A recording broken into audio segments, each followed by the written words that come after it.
আমি স্কুলে গেলাম। এমন ভাবে কইতাছো মনে হয় স্কুলে পড়াইতে যাইতাছো। এখন পড়াইতে না গেলেও কয়েকদিন পর কিন্তু আমি ঠিকই পড়াবো। আমি তো কখনো এই কথা শুনি নাই, স্কুলের কেরানি ছাত্রছাত্রী পড়ায়। আমি বেশি দিন কেরানি থাকুন না। কেরানি থেকে এক ঠেলায় হেডমাস্টার হয়ে যাবা? এইসব বইলে আমার শরম দিতেছ কেন? করো কেরানির চাকরি, ফের আবার সরো। এবারে ইন্টারভিউটা আমার খুব ভালো হয়েছে। এবার আমি সহকারী শিক্ষক হিসেবে অবশ্যই নিয়োগ পাবো। ঠিক আছে, আমি দেখবো না। তুমি খালি আমার মনটা ভেঙে দিও না। তুমি পাশে থাকলে আমি অবশ্যই সফল হব। পাশে তো গত একটা বছর ধরেই আছি, তোমার তো কোনো উন্নতি দেখতেছি না। আমি কি তোমার কোনো অভাবে রাখছি? ৮,২০০ টাকার চাকরি কইরা তুমি আমার কি এমন শখ পূরণ করছো শুনি? যে টাকা বেতন পাও তুমি, এটা তোমার তেল সাবান খরচই হয় না। আমার বড় বড় কথা কও, আমার বাপের বোকা বানায়া তুমি আমার বিয়া করছো। তোমার বাপরে জিগায় দেখো, আমি তার এমন কোনো কথা দিয়া তোমার বিয়া করি নাই। আমার কপাল তোমার বাপই খাইছে। শিক্ষিত পোলা দেখা কোনো কিছু যাচাই বাছাই না করে একটা কেরানির লগে আমার বিয়া দেব। আল্লাহ আমার বাপের বিচার ঠিকই করবো। তাইলে এখন তুমি কি করতে কও? আমি এই কেরানির বউ পরিচয় নিয়ে সমাজে চলতে পারবো না। এই শাড়িটা আমার কেমন লাগতেছে? অনেক সুন্দর লাগতেছে। নতুন শাড়ি? হ ভাবি, নতুন শাড়ি। কাল রাইতে আপনার ভাই আমার আইনা দিছে। কোথাও যাইবা?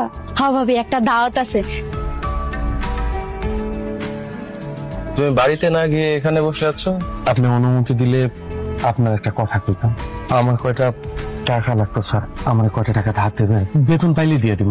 টাকা দিয়ে কি করবা শুনি? বিয়ার পরে বউটারে কিছু উপহার দেবো, সেটাও হইয়া ওঠেনি। আমার বউটা সবসময় সাধ্যের মধ্যে থেকে কিছু করতে হয়, সাধ্যের বাইরে গিয়ে কোনো কিছু করতে দিও না। বুঝতে পারছি স্যার। বউ, ও বউ, এই যে দেখো তোমার লাগে আমি কি আনছি। স্কুল থেকে বাজারে দিয়ে গেছিলাম, তোমার লাগে একটা শাড়ি কিনে আনছি। শাড়ি পছন্দ হয় নাই? শাড়ি কি পছন্দ হইব? তোমার পছন্দ আর রিক্সাওয়ালা কাদের পছন্দ তো একই। এমন করে কেন কইতাছো বউ? আজকে সকালে ওই রিক্সাওয়ালা কাদের বউ এই সেম শাড়ি পরে আমাকে বাড়িতে আইছে। বাজারে তো আর এই শাড়ি একটা না।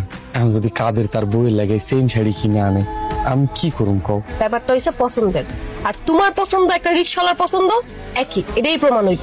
সমস্যাটা আসলে আমার ভাগ্যের।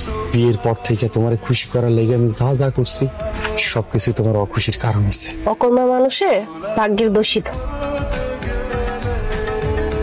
আমার শিক্ষকতা চাকরিটা কি হইব? এসব বিষয় তো আর আমার হাতে নেই যে আমি তোমাকে একটা আশা ভরসা দেব। আমার বউ স্যার নিজের কেরানির বউ হিসেবে মাইনাই নিতে পারতেছে না। শিক্ষকতা চাকরিটা হইলে আমার সংসারটা হয়তো বাঁচব। আপনার কাছ থেকে 500 টাকা লইয়া বউয়ের লাগে একটা শাড়ি কিনছিলাম। আমার ভাগ্যটাই খারাপ স্যার। আমাকে গ্রামের ওই যে রিক্সাওয়ালা কাদের আছে, হ্যার বউ সেম শাড়ি পরে আমাকে বাড়িতে এসে। দেখো মনু, আমার মনে হয় তোমাদের সমস্যাটা অন্য কোথাও, আর যার কারণে তোমার স্ত্রী ছোট ছোট বিষয় নিয়ে তোমার সাথে মান অভিমান করে। আমিও বুঝতে পারি না স্যার, বড় লোকের মাইয়া কোনোদিন গরিবের বউ হয় না। আমার কপালটাই খারাপ। हम गरीब लोग हैं, जरूरत पड़ने पर दिल निकाल के रख देते हैं, तो फिर किडनी क्या चीज है? और एक बात और, खेल कोई भी हो, हम गरीब लोग या तो जीतते हैं या सीखते हैं, हारते कभी नहीं आता।